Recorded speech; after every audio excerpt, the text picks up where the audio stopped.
I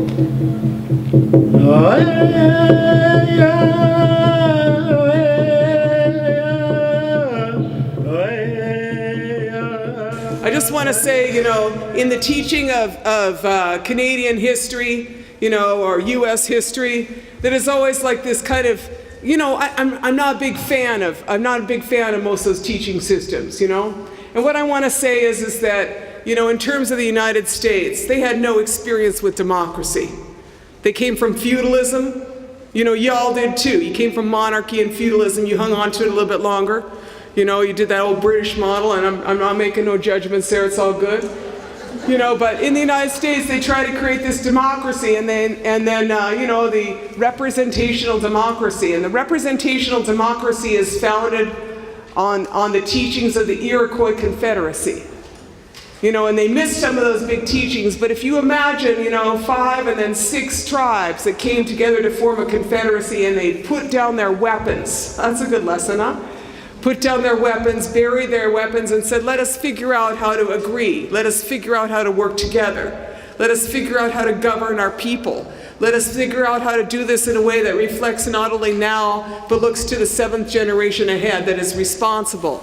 That was the Iroquois Confederacy. And so Ben Franklin, all them cool dudes with wigs, they all went over there and hung out, and took a bunch of notes.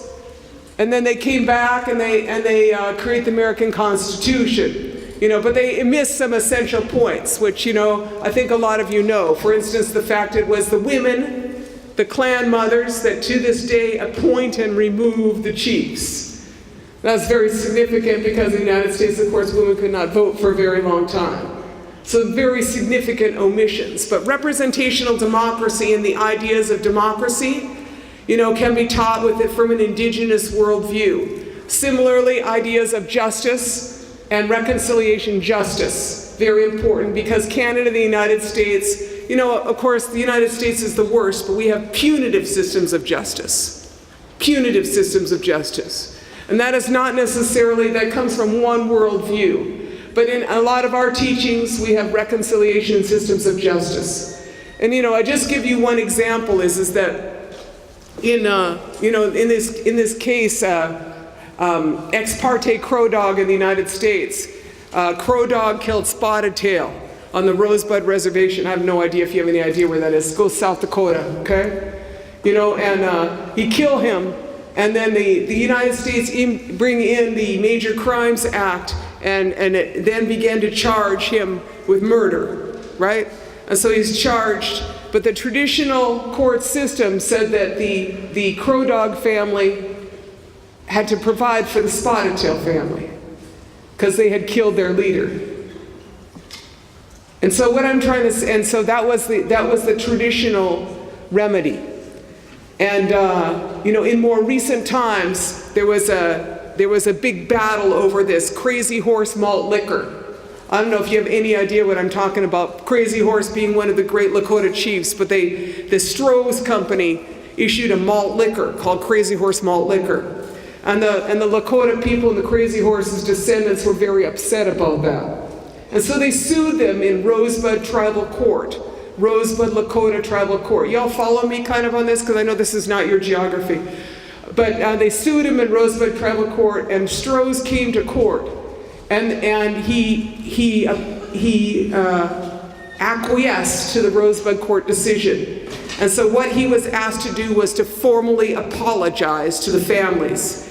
And he brought like 24 Pendleton blankets and 20 horses, 20 braids of sweetgrass, and committed to not continuing his practice. And I thought that was a really interesting application of a traditional justice system in 2010. That's about when that occurred. And so what I'm saying is that there's a lot to be learned from governance systems of Indigenous people. Because Canada and the United States, I'd say it's kind of spotty on some of the democracy stuff. I know you're all super proud of yourselves. I got a lot of questions here, particularly as a First Nation person. It doesn't seem like all shakes down equal. And can learn from different systems. I'm saying learn from different systems. If you want to hang around 1,000 years as a democracy, don't be punitive. be reconciliatory. I'm saying those are some examples of things that you learn, and it's in civics class. You understand what I'm saying? You know, so it's not just teaching about Indigenous peoples or First Nations people in your outdoor education, right?